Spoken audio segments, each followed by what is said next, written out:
क्या हुआ? इतने हैरानी से क्यों देख रहे हैं आप मुझे? क्या आपने चिमटा नहीं देखा? मेरी समझ तो कहती है आप सब ने चिमटा देखा होगा। जिनका रिश्ता रसोई से है उन्होंने भी, और जिनका रिश्ता रसोई से ना सही लेकिन रोटी से है उन्हें भी पता ही होगा कि ये क्या है, चिमटा। चलिए मैं आज आपसे एक सवाल करती हूँ। बचपन में जब किसी त्योहार पर आप सबको पैसे मिलते थे तो आप क्या करते थे? या फिर कोई रिश्तेदार आपको पैसे देकर जाते थे तो आप क्या करते थे? याद कीजिए। मिठाइयाँ खरीद के खाते थे, या फिर गुल्लक में अपने पैसे जमा करते थे, या फिर खिलौने ले आते थे, या मम्मी को दे देते थे। याद कीजिए क्या करते थे। लेकिन ये बताइए, क्या किसी ने आज तक कोई चिमटा खरीदा है? आप में से किसी ने? चिमटा छोड़िए, रसोई का कोई ऐसा सामान जो उन परिवार के किसी सदस्य के लिए बहुत ज़्यादा ज़रूरी हो, क्या किसी ने ऐसा किया है? जी हाँ, मैं एक कहानी की बात कर रही हूँ और कहानी का नाम है ईदगाह। इस कहानी को लिखा है प्रेमचंद जी ने। इस कहानी का जो मुख्य पात्र है एक छोटा सा बच्चा जो लगभग 4-5 साल का है, जिसका नाम हामिद है। इस कहानी की जो शुरुआत होती है वो ईदगाह जाने के लिए तैयार हो रहे बच्चों से होती है। सभी ईदगाह जाते हैं, ईद का दिन है, और वहाँ से लौटते हुए सभी बच्चे कुछ मिठाइयाँ खरीदते हैं, कुछ खिलौने खरीदते हैं। लेकिन एक बच्चा है हामिद, जो लगभग 4-5 साल का है, जिसके माता पिता नहीं हैं। लेकिन उसे ये नहीं पता कि उसके माता पिता इस दुनिया में नहीं हैं। उसे लगता है उसके माता पिता एक दिन आएंगे और उसके लिए ढेर सारी चीज़ें लाएंगे। और उसकी दादी है अमीना।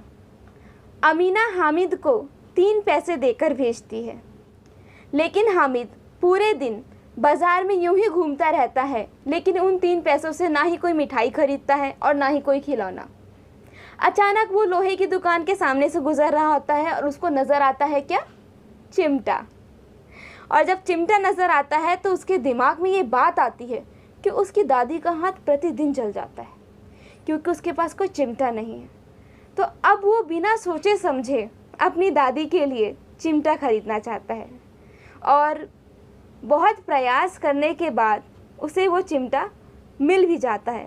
मतलब कम पैसे होने के बावजूद हामिद चिमटा खरीद लेता है।